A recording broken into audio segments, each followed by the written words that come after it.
Welcome to the grid, Tron Legacy. It's been over almost 30 years since the original Tron, wildest back in 1982. And even though the original Tron wasn't a box office hit, it had a big cult following. Now, before we go on with this review, there will be some major spoilers. So if you don't like spoilers, please stop watching it. But I'm just giving my opinion on what I thought about Tron Legacy.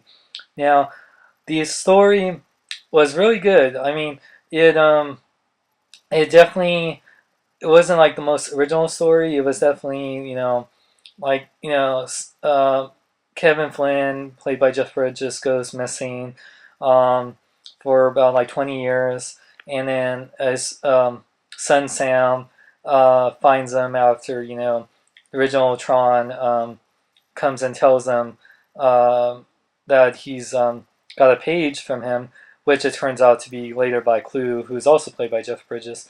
But no, it was cool. Like it was just basically like enters the Tron world. So like, what the hell is going on? It's like a giant video game, but people can die. And then he finds his father, who basically realizes that he couldn't leave because of the portal being closed. And then he's helped by Smoking Hot Cora, played by Olivia Wilde. And yeah, well, I mean, basically with the story, it's just like it's basically like the whole let's try to beat the bad guy, stop him from entering the real world and take over, because Clue, which is actually Clue 2 because Clue was in the original Tron, is basically trying to make this perfect world, and he's trying to get out into the real world using Kevin Flynn's identity disc. And yeah, it was a really cool journey. I like seeing all the Gladiator games. Again, let me go on to the special effects first. Special effects were astounding. I hope that the future looks like the Tron world. Seriously, I love all the lights, and actually the 3D it's probably the best 3D I've seen since Resident Evil Afterlife. It really worked good. It was like more subtle, but at the same time really worked. Like the light cycle battles, the identity disc battles, the light jets, and everything looked amazing. And it did kind of suck for me personally because there was no 3D in the real world. I kind of wish it was just 3D all around, and because they don't go into the grid and for like what seemed like almost like half an hour, and I'm just like, come on, like I paid for 3D, be in 3D, but that's just one minor gripe. But I know it's supposed to establish that it's different, that the 3D, and they even have a little thing in the beginning that says that the real world scenes are in 2D, but it's just like, hey, I paid for 3D, damn it, I want 3D all the way around. So I don't think you can watch this movie in 2D. I think except for select theaters, but I think it's all in 3D. That's like, yeah, so you have to watch the movies in 3D. But anyway, back on the plot. So now the plot, here's some little twists. Like Sam fights this character who's like Clue's secondhand man named Rinsler. And if you read Tron Betrayal or played the Tron Evolution video game, you know that Kevin, Flynn, Clue, and Tron help build this world that they're in. And Rinsler turns out to be Tron, which I called it, and a lot of my friends called it.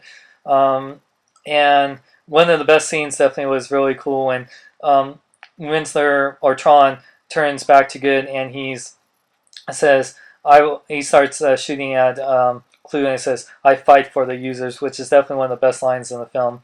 And yeah, like it was really cool. And then it looks like he drops down and is starting to drown, but the lights go on, and yeah, I think he'll come back.